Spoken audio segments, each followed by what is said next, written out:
Blog Talk Radio. Oh, it's time to get real. Oh, yeah. Reality, spirituality. It's a new experience. Reality, spirituality. Yeah, keep your ears open for this one now. Reality, spirituality. You got a question for RLN? Reality, spirituality. Yeah, it's time to get some answers, baby. Reality, spirituality. Oh, now we getting real. Reality, spirituality. Yeah, it's time to get down. Reality, spirituality. Yeah, you gonna feel good now. Real good. Now, that's what I'm talking about. Time to get real.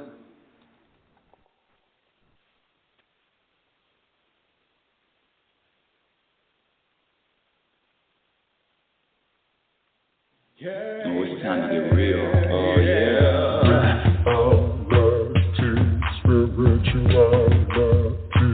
It's a new experience.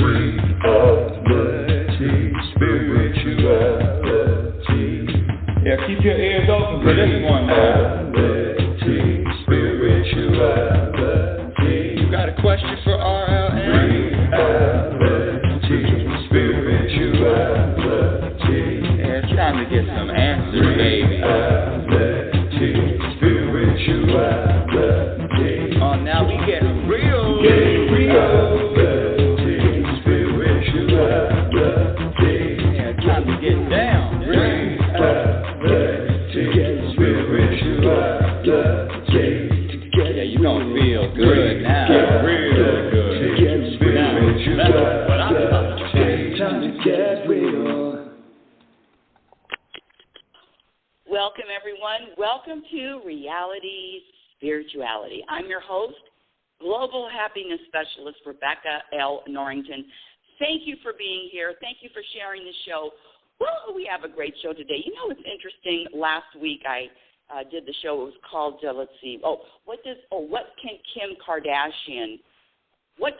Kardashian teach us about happiness? And the answer was everything. And, you know, I had so many extra listens to that show. I know what's going on now. I'm going to jump on the bandwagon like everybody else. No, I'm actually just joking.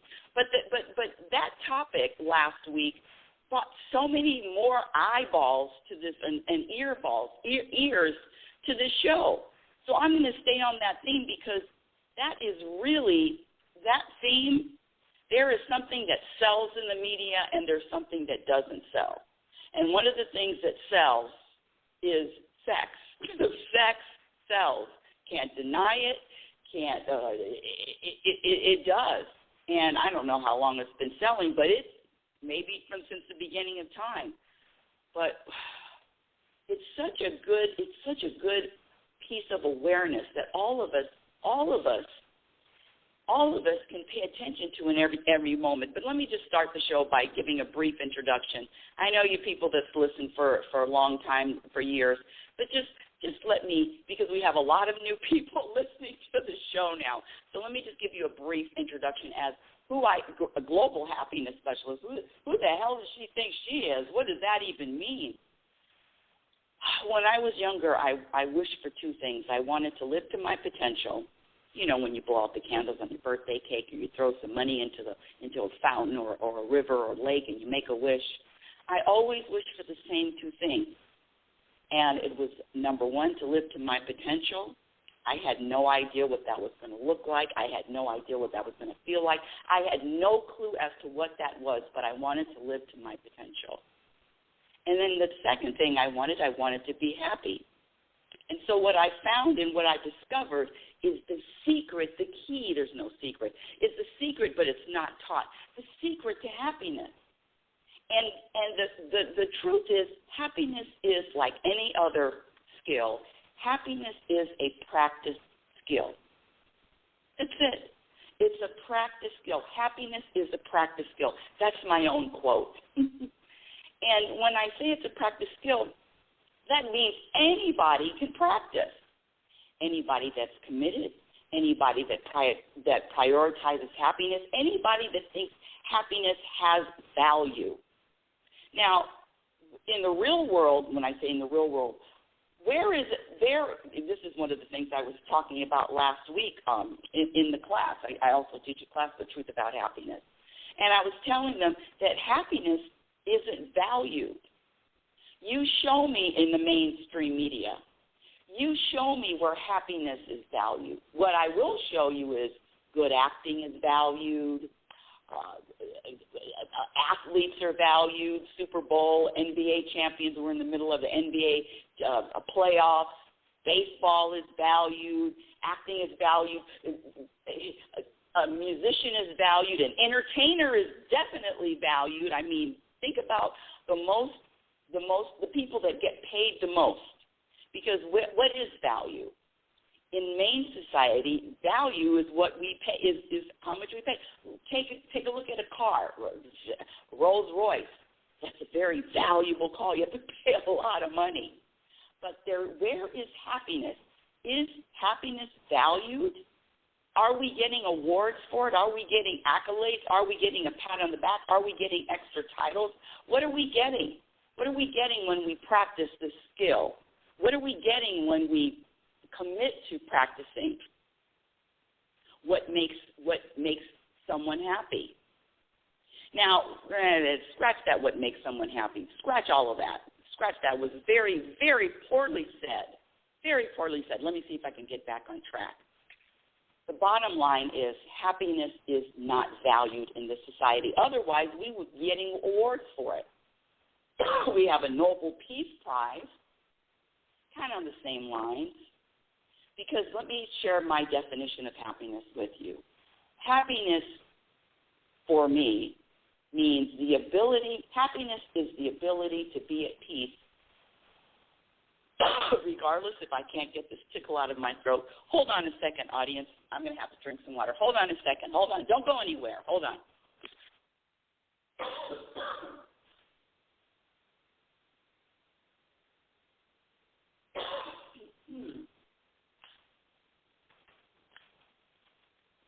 This is live radio, reality spirituality. Woo! Right. There's just a little feather in the back of my throat, just tickling me.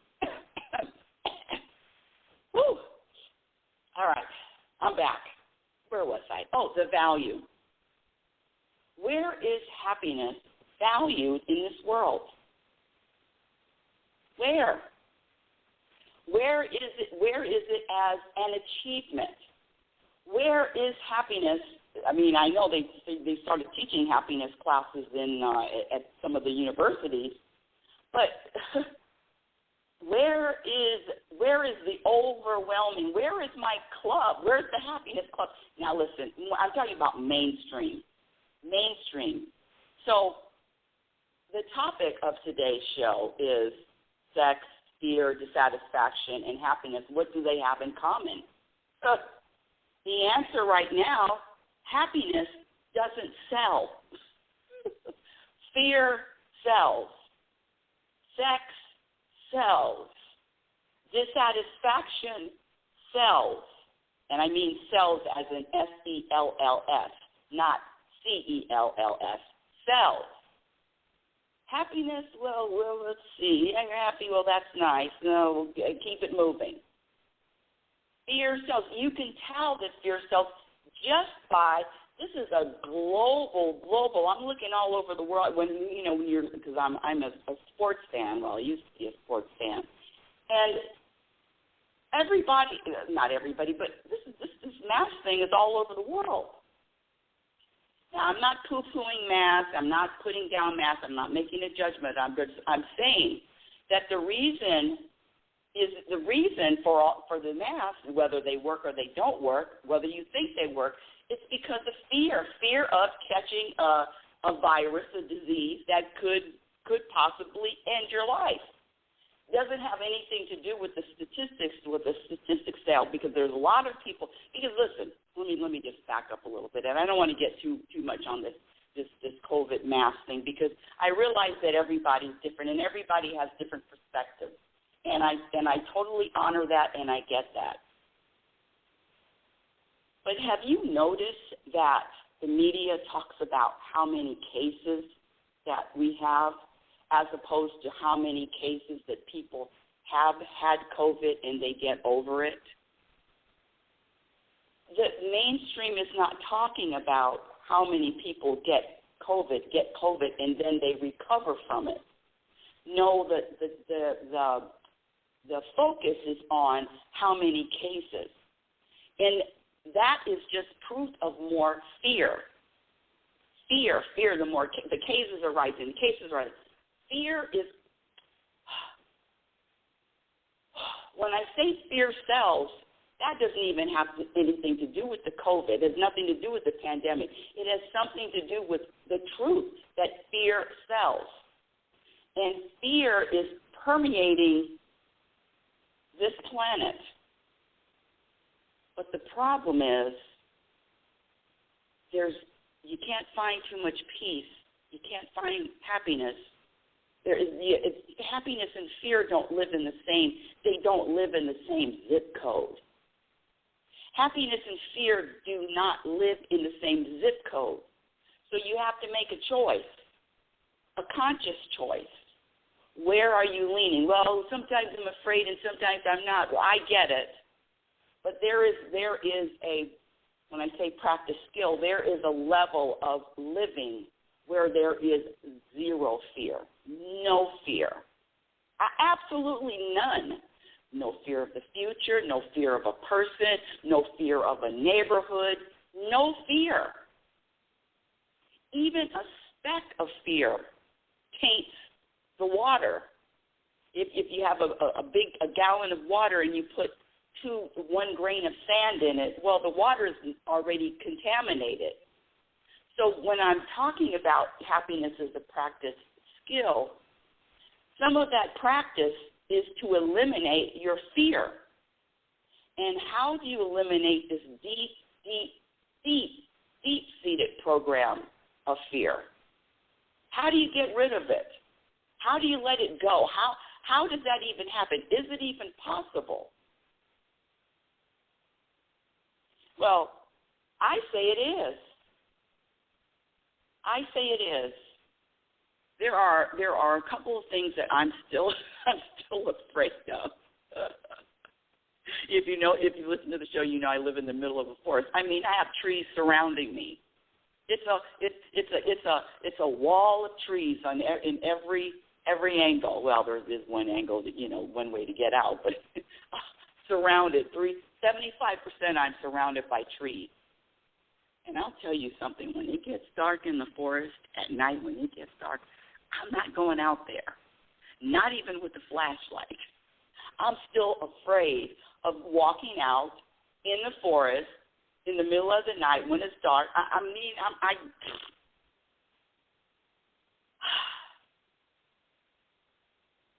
Now, the question becomes, do I want to get rid of that fear? Could I get rid of that fear? And the answer is yes. Yes, of course. I could do exercises and walk out for 5 seconds, next day walk out for 10 seconds, next day walk out until I get to 3 minutes. 6 years later, I'm 3 minutes walking outside. But of course you can get rid of your fear. Of course I could. But I'm okay with that fear of going outside in the middle of the forest right now. I digress. I'm getting off into another tangent. But fear sells, because fear, just like music, music unites. I mean, it doesn't matter what country you're coming from, or music unites. Music is a common thread. That's where you can see these people from the United States touring all over the world, and they've got huge audiences because music unites. And guess what? Fear is the same thing. Fear unites people too, because now you have something in common. Now you can normalize being afraid. Now you can say, oh, I'm afraid, and that's normal. I hope that makes sense. Getting back to fear.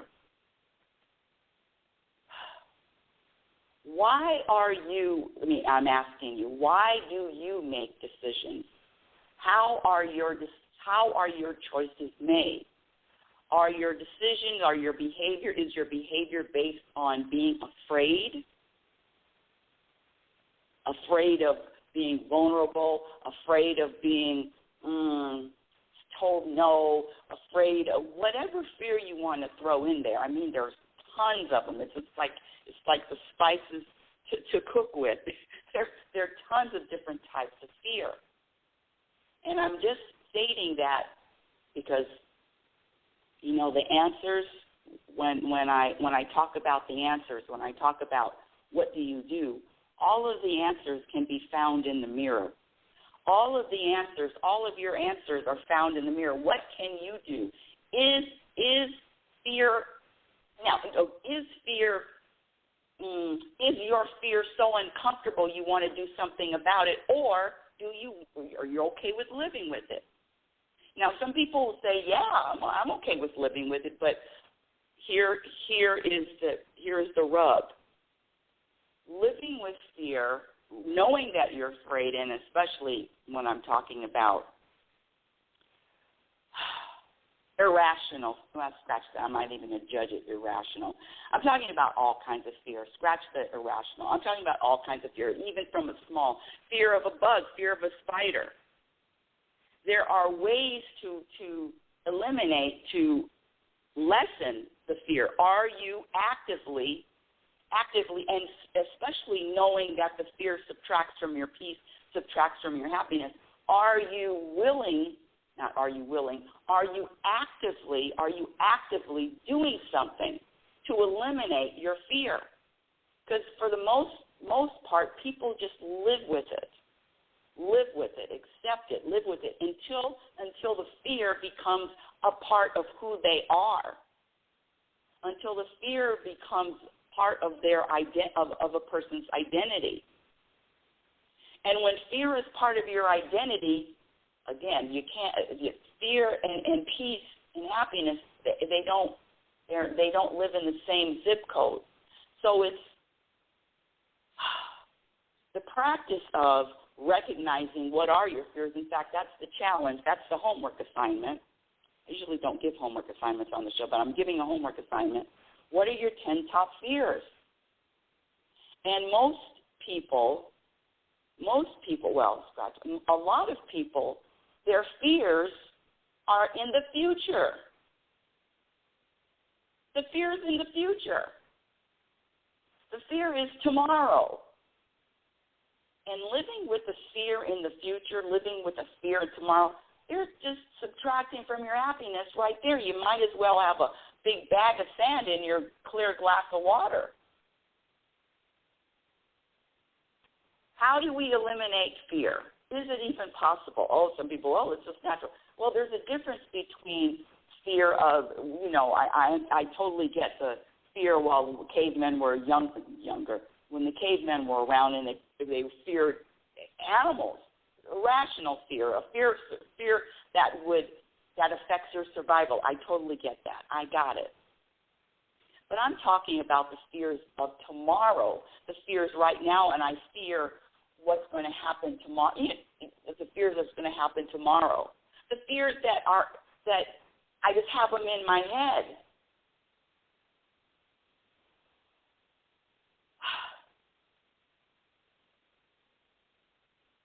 That topic of eliminating fears, when I say look in the mirror, it's what you can do. One of the solutions is ask for help. God, universe, spirit, energy source, higher power, whatever you want to call it. How do I eliminate my fear? Ask. Whatever you ask, you get an answer. How do I eliminate my fear? Well, one of the ways to eliminate fear is actively practicing, consciously asking for more trust. It's very simple. The reason why people fear is lack of trust. Period. That's it. When you build up your trust muscles, when you build up trusting, when you exercise your trust muscles every single moment of the day, guess what? Fear is just going to get moved out. You don't even have to give it an eviction. It's just there's not going to be any room for it. The problem is fear sells. Fear sells. Now let's get to sex. We all know that sex sells. Fine. Great. When I was younger, yes.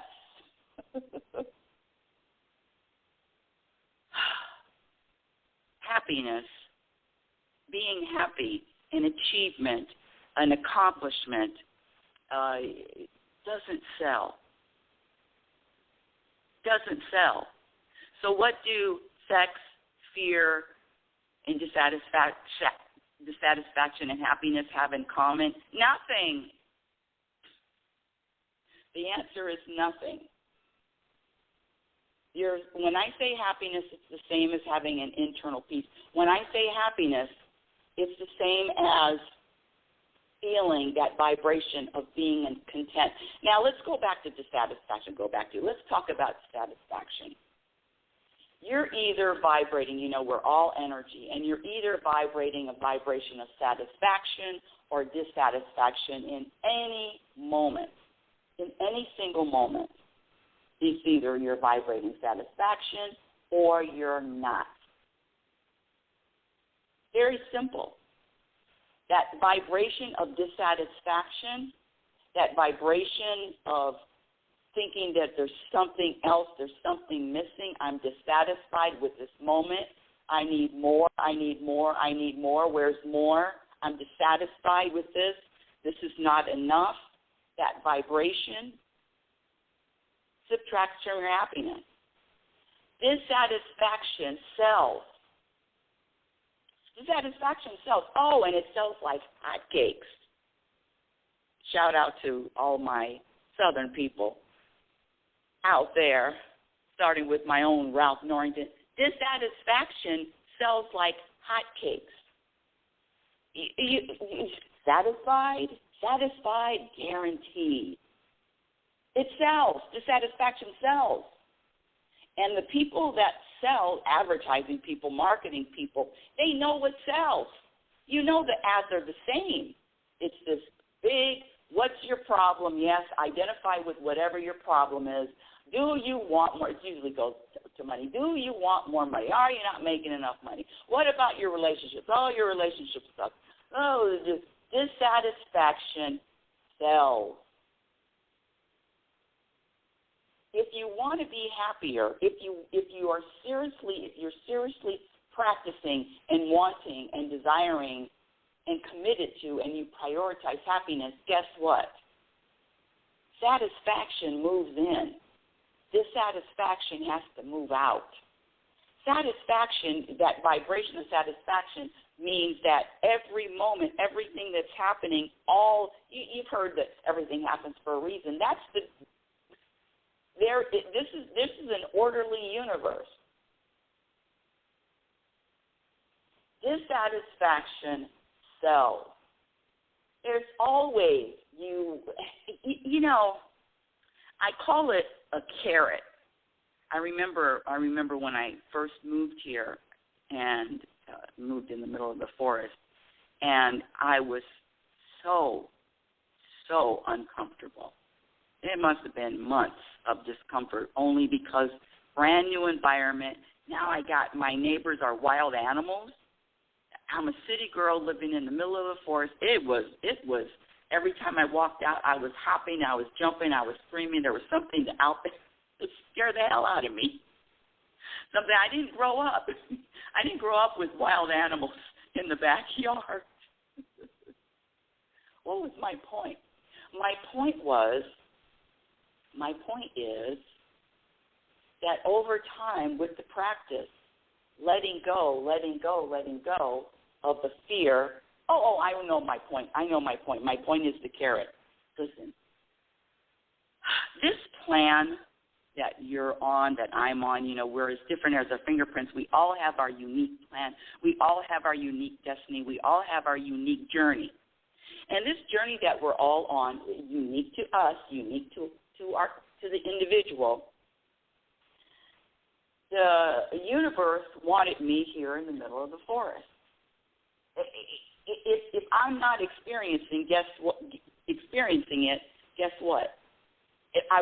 I'm not supposed to experience it. Whatever I'm supposed to experience, I experience it. And I'm in the middle of the forest, but how did they get me? How did the universe get me to the middle of the forest? Because while I was here, especially in the beginning months, I kept telling myself, if I would have known that I would have been frightened every time I walked. I know it might sound wacky, frightened every time I walked out of the house. If I would have known about the wild animals, if I would have known about the robins that banging in the windows, there's probably about 10 things. If I would have known the maintenance on keeping up a property in the middle of the forest, there's so much work to do. It's not like living in the city at all. Bats. Need I go on? If I would have known any of that, my little egotistical brain would have never moved here. I said it so many times. But the universe's plan is different than my plan. And so there was a forced surrendering to the plan. And there was a forced surrendering and a gradual acceptance. When you give up and let go of what your plan is or what you want to do, and just give it all the way up to God, guess what? More peace develops. More peace is to be had. More peace is to be experienced. This universal plan, is so much detail and so intricate, but it is the best plan for each individual. It's just an acknowledgement. Whatever you feel. Now, let's get back to the feeling of dissatisfaction. I'm getting off a little bit off track. The feeling of dissatisfaction means that there's something I want to change. There's something that needs to be changed. And with that, you can tell. You can tell outside of this, for people that are salespeople, sit down and especially if you're a salesperson listening to this podcast, sit down and ask. There are key things that salespeople play into when they want to sell something, from a car to a property to vitamin mix. You start by throwing out a little bit of fear. You start by throwing out a lot of dissatisfaction. You start by throwing out a lot. If it's some kind of sex product, woo! You got a money maker on your hands. And all I'm saying is just to be aware of it, just to be conscious of the fear, of the dissatisfaction, because neither one of those live in the same zip code as happiness. Which one is more valuable to you? We don't get awards. We don't get accolades. We don't get recognitions. We don't get an attaboy for being happy. We get, wow, she's happy. I wonder what water she's drinking. No, it's a practice. It's a committed practice. Now, what are some of the things? When I say happiness is a practice skill, it's like any other skill. It's a daily practice. And so my question to you is how or if you want to prioritize being happy. Prioritize. Last week when I talked about what is Kim Kardashian, what can Kim Kardashian teach us about happiness? The answer is everything. Because as I said in last week's show, this woman admitted at the end of the show last week, the finale 2, she said, I have everything. I mean, I've accomplished more than I could have ever dreamt of accomplishing, but I'm not happy. Now she's seeing someone because she wants to find more happiness. The practice, and it is a practice, is eliminating all the behaviors that subtract from happiness and practicing and cultivating the behaviors that add. Some of the behaviors that subtract from happiness, of course it's fear. Of course it's dissatisfaction. I'm not even going to get into the sex thing because, listen, there's so much surrounding that. I'm going to cop to it too, including whatever you were taught in your community, your parents, society. What are they teaching about sex now that it's really not that big? What? I mean, you can see the shift of the last 10 years, the last 20 years, the last 40 years. It's a huge shift. But where is the happiness? Where is it? People that get angry, argue, confrontational, always right, opinionated, judgmental, aren't happy. It's impossible. It's impossible. When I talk about happiness, it's how to experience more happiness in your life, eliminating the behaviors. Now let's see. How do you eliminate the behavior? How do you eliminate fear? It's going to be gradual. The other thing about how to experience more happiness is practicing patience. Patience with yourself. Patience with others. Acceptance of self. Acceptance of others.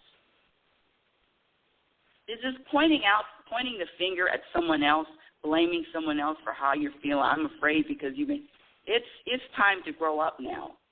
It's time to grow up. It's time to look in the mirror. It's time to say, what is my responsibility? What are my responsibilities? What are my responsibilities? What am I contributing to this planet?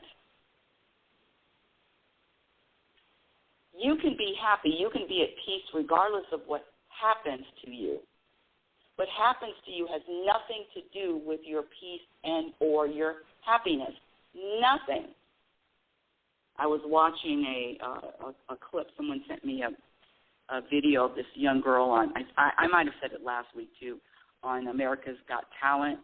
And she was in her 30s, and she was this cancer, and she looked like, she was very skinny. She looked like a skeleton. But this woman said, and she, cancer came back, but she's living her life. Who is talking about this? Who is sharing the story? Who has her on all of the, who is asking her how?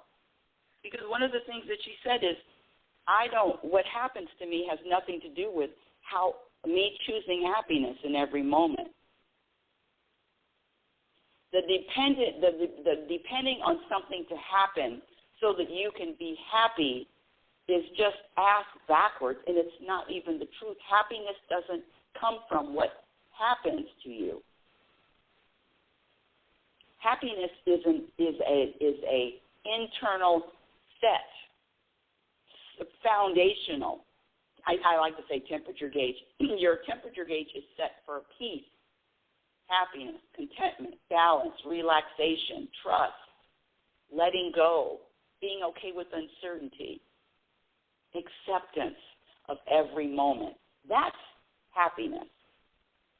But who's practicing that? Who's talking about that? When I say what to learn, what how to unlearn what you learned about happiness. Well, we all learned that if I get A, B, C, D, if I get the house, if I get the car, if I get the husband, if I get the family, if I can travel, if I have all this money, freedom, the money buys me freedom. No, freedom is a state of mind. Peace and happiness is a state of mind. It has nothing to do with the outside world at all. Nothing. That's why people are getting all these things. They have all these things, and they're still unhappy. Sex sells. Fear sells. Dissatisfaction sells. Happiness doesn't sell. even when it's the bargain rack. It's not very sexy, is it? I'm at peace. Doesn't sell. No, the drama sells, the back and forth sells, the fighting sells. All that sells. Peace, happiness doesn't sell. So my question to you is, you're going to be part of the herd? Are you a herd animal? Are you a herd animal? That's funny. Herd, H-E-R-D. Are you a herd animal? Are you following what everyone is following, or are you forging your own path and your path to peace? Are you practicing? Are you conscious? Are you self-aware? Are you even committed to prioritizing happiness? Only you can answer that, my dear audience. What does sex, fear, dissatisfaction, and happiness have in common? Nothing.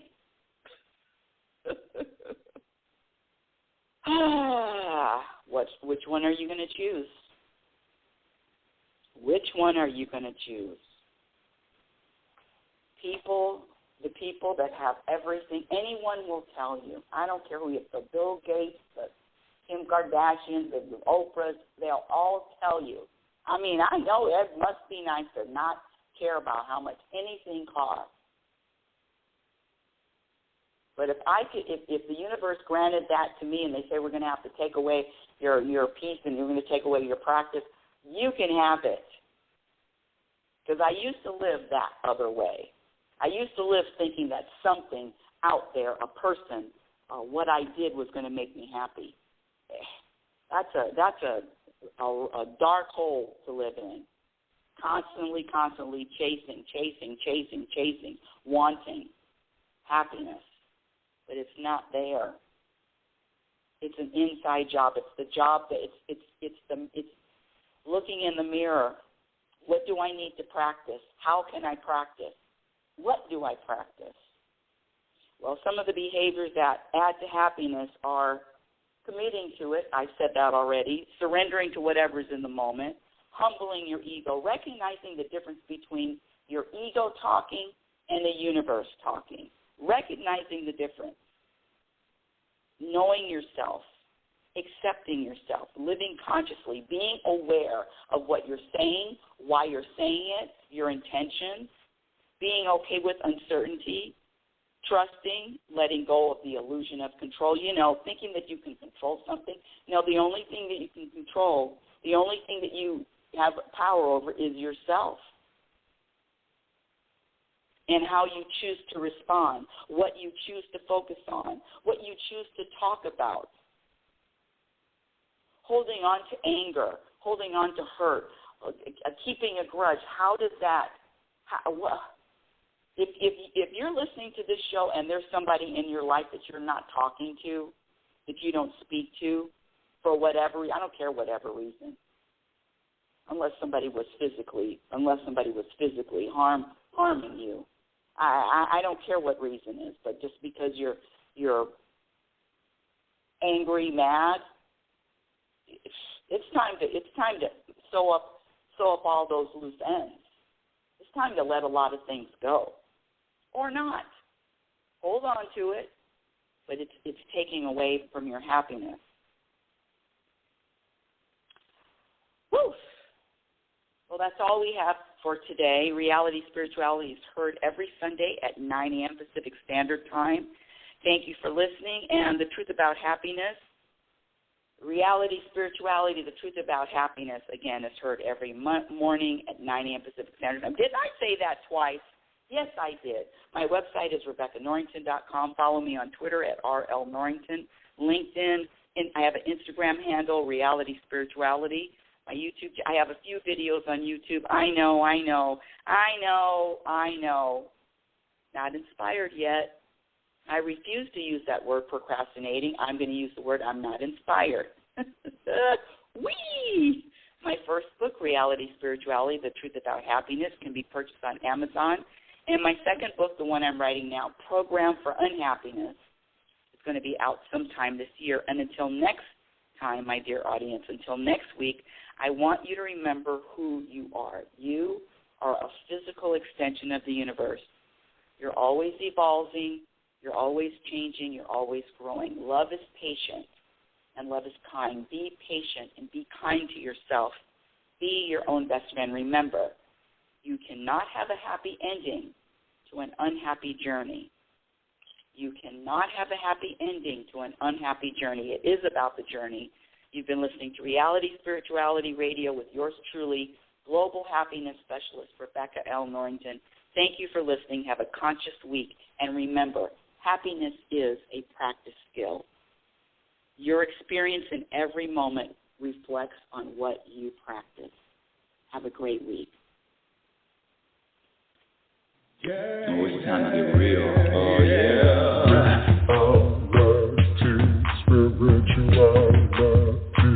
It's a new experience. Reality Spirituality.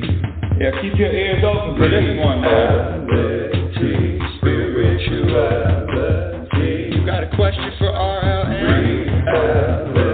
Reality Spirituality. Yeah, it's time to get some answers, baby.